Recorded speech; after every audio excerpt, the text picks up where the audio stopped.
Thanks for listening to the Grow Your Life podcast. My name is Jeremiah Krakowski. On this podcast, we talk about ways for you to grow in your life and in your business, strategies to get more results, make more money, and go after your dreams, make a multiple six-figure income. Now, on this episode, I want to take what I had in my Facebook group this week in the Grow Your Life community, where we had people live in a room. I taught a lesson in there about leading and working through becoming a powerful leader and strategies to help you get more results. Now, I want to preface it with this.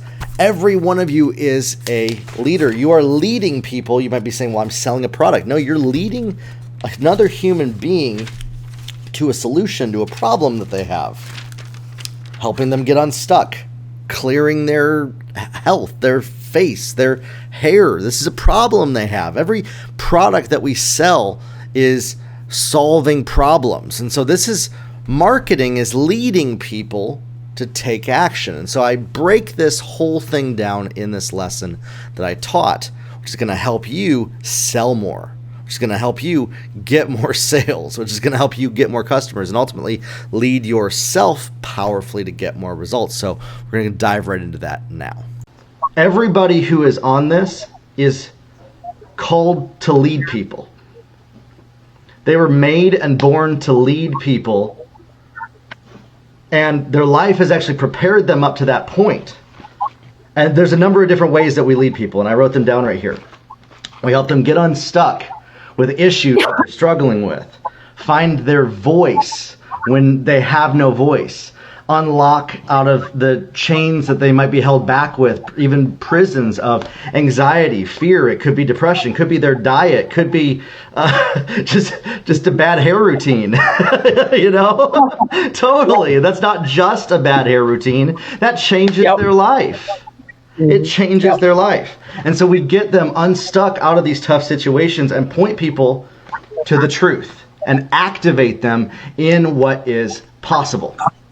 We're activating people to do and live their life at the fullest possibility of what they were made for, the way that we did it ourselves. Mm-hmm. By taking what we know and saying, listen, I've unlocked the chains from my life in this area, and you can too. Doing what I did, oh, and by the way, this is how I did it. And it could be a product that we sell. It could be a training, a coaching, a system, whatever that is in different areas. It still is this thing. We're leading people to a better place than they were before they came in contact with us, a promised land, quote unquote. And I know that because the people that I attract don't sell crap or scammy products that take advantage of people. They don't sell things that don't work. And so if you're watching this, you're somebody that is promoting and pushing things out there that get results for people. Your marketing is leading people to something that is going to make their life better than when they found you. And there's a quote that I got from a friend of mine the other day. His name's Rick Pino, and he told me, insecure leaders can't call out the greatness in other people. Because they're trying to get the people they lead to call their greatness out of them. And so they're trying to get validated by everybody that they're working with and talking to of whether they're good or not in these situations. So, and Alicia, there's a bunch of background noise. It looks like I can't mute. Sorry, I just walked through the door. Awesome. Perfect. Okay. No worries. So one of the biggest things is that we have to find what are these areas, and we don't want to admit it either, right? We don't want to admit that we're insecure about something because that makes us look bad to others. In fact, it's not a good thing to go out there and say, hey, I'm all insecure about this, so that's why you should buy from me. That's really not a healthy thing. But when we're honest with ourselves and with people that we have that are safe people in our lives to say, hey, listen, I am struggling in this area. I am struggling so hard in this area, and start asking hard questions. One of the biggest things that I started to do was asking people that I work with, that I lead, and leaders that I've worked with. I said, what's the number one thing that you see in me that I could change in myself to lead better? that would help you understand things. And you know what all of them said was, every time you talk, Jeremiah, I'm going to be real honest here, they say, it's very high level because I feel like you're trying to prove to me that you know what you're doing. And so I was like, oh, that hurt. That was like, oh, no, you're right. That's absolutely true. As I felt for so long like I had to prove to people that I know what to do, even though I've done it before. And so hearing that kind of criticism unlocked something where I was like, okay, that's a different perspective. And instead of being defensive when I'm working with people, I can come at it from a place of mentorship and leadership. Similar to how you would look at, it's interesting because a lot of the people that I lead and work with are older than me, so this is hard for me to say, but it's like almost like a father or mother would in the area of marketing and sales. To where I'm comforting, helping people when they skin their knee and mess up and get back up again to do the thing that's going to get them results. And so what I want to pass on to you today is it's the same for you in whatever your area is that you're leading people in. Is it starts with our perception of how we see ourselves as somebody that can be comforting, compassionate for what people are going through. And we can lead them to the result that they're going to get. So for instance, if we're selling a product, how do we do that? Well, we end up validating the mistakes that they're making, saying, hey, listen, you're making this mistake and it's okay because I used to make that mistake too. Instead of going at it and saying, hey, your mistake is bad, you're bad, you need to change it, otherwise you're going to get a result. That doesn't work with people.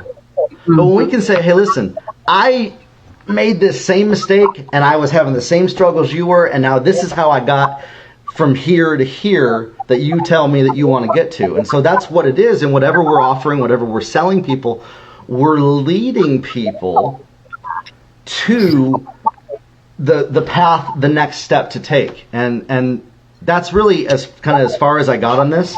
I've been unpacking this myself this week as far as just challenging myself. How am I helping people by showing them the challenges that I've had, that I've struggled with? One of the biggest ones is, I don't think a lot of people know this, I was terrified to do video for so long. Like mortified to hop on video. Probably about 6 years ago, I was doing some videos with my mom, some of the ARC TV episodes. And those first ones, I was sweating bullets because I was terrified to press that record button. I didn't think I had a single word to say to people. 2 years ago, when I started making content, some of the early videos, I would end up hyperventilating before I pressed record. Because I was literally scared out of my mind to even put out there what was inside of me. And so I know it looks like I'm super confident on video. I am now, but it only came from walking through that scary place and saying, you know what? I know what video does because I've seen it happen with so many people, and I've helped so many people with video, and even taught and mentored leaders on how to use video, that I need to lead myself to get to this place and then help lead others. And so that's one of the biggest ways that we can have an impact. When we're on video with people face to face, they get to hear our heart, they get to hear the message, they get to experience and understand what the truth is as if we're alongside them. It's in a digital realm, but it feels very real. It does.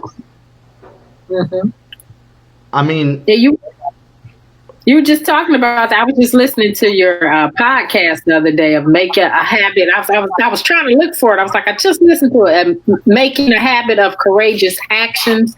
And you talked a lot about how you were afraid of the video. And I was just listening to it when I work at you. Just go for it, you know. Just, you're going to mess up and, you know, got to make adjustments when you need to make adjustments, but do what you got to do. Absolutely. And so one of the biggest things is, I wrote this down, fear can't lead. It can try and look like it can. It can pretend and play pretend. It can maybe figure out a strategy that might convince people that it can lead. But ultimately, it's not really leadership. It's more control. And so fear controls people to do things. We try to tell people, oh, this is what you need to do, otherwise you're going to get hurt. That's truth. Absolutely. We have to lead with truth. But if we're leading as leaders of, I'm afraid of what they think about me, that's what I'm talking about. If we're projecting the fear of what our audience thinks out there, it'll come across because they're going to be able to sense that, and then they're going to say, wait, are you leading me into something that I should be afraid of? It comes across as we don't even believe in what we're doing.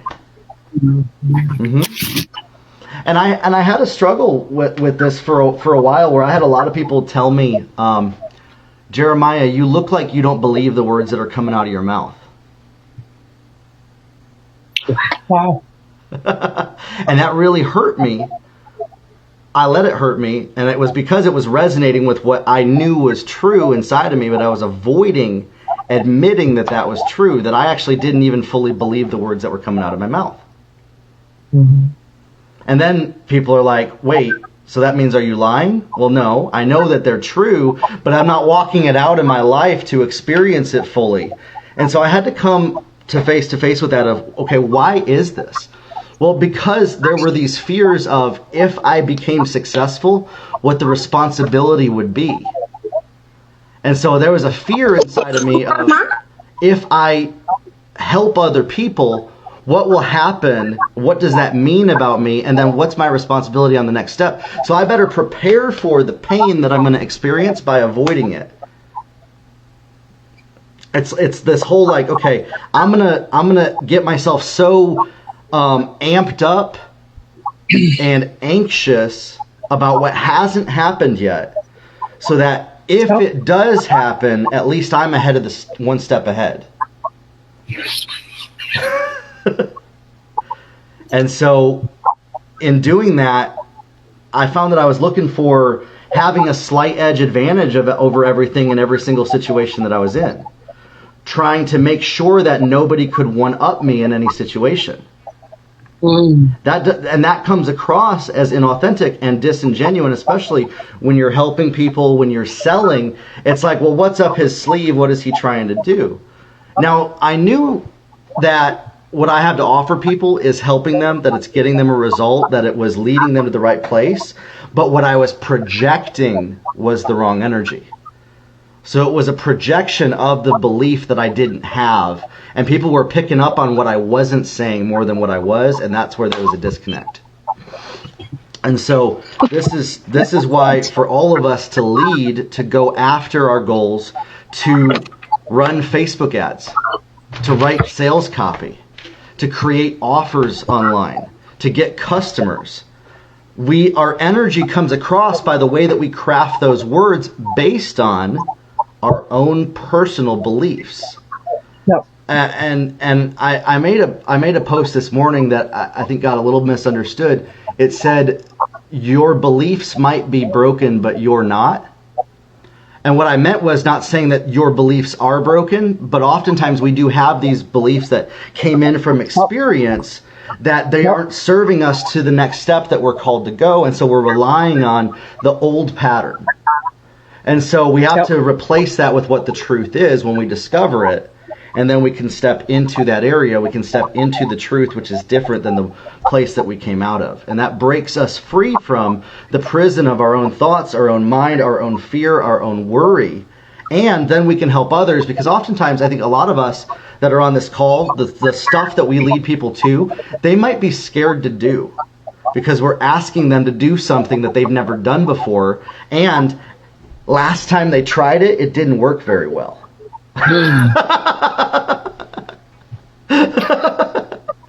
And so if we can help ease somebody's pain, you see, sometimes when somebody comes across as skeptical, we can take that as they are defensive and combating, and then we end up defending what we do right back to them. The compassionate side is, this person has probably been through the ringer before. They've been through some tough stuff. How can I help show them that this isn't going to be like last time? How can I help show them that this is going to be the solution that they're looking for? And this part right here, this is the part that can be used for good or bad. Is if you help somebody believe that it's going to be different than it was before, if it's for something bad, you're going to lead people to a dark place. If it's for good, you're going to be able to lead them to the light place. And that's kind of more the amoral splitting point of what becomes revealed is what's really in your heart. If you're trying to help people, you can come across in this authentic way that helps point them to that next step by helping shift those beliefs, by shifting those patterns. But we have to do so in a way that is incremental and step by step. This same methodology, unfortunately, I've studied this a lot, is the way that people use that is not, it's not healthy. Because it's getting people to agree to do something that is not good for them. And so what we have to do is know that we're in the right heart position, that we're not coming at this from a place of we're trying to take advantage of people. And oftentimes we end up defending ourselves because we're like, well, I don't want to look like I'm taking advantage of somebody. So we swing so far to the other direction that people won't think that it then comes across as disingenuous. Okay, so the way that works is we have this projection that I don't want to appear like this. So I'm going to act in this way, which is not authentic to me, to try to get people to buy into this. And that's actually manipulation. That's actually people pleasing. We're actually misleading people to what we really have. And so that's why it's better to just come out the gates with who you really are to people. Not try to pretend like you're somebody that you're not. Not need to try to fit and mold yourself into the version of yourself that people need you to be palatable.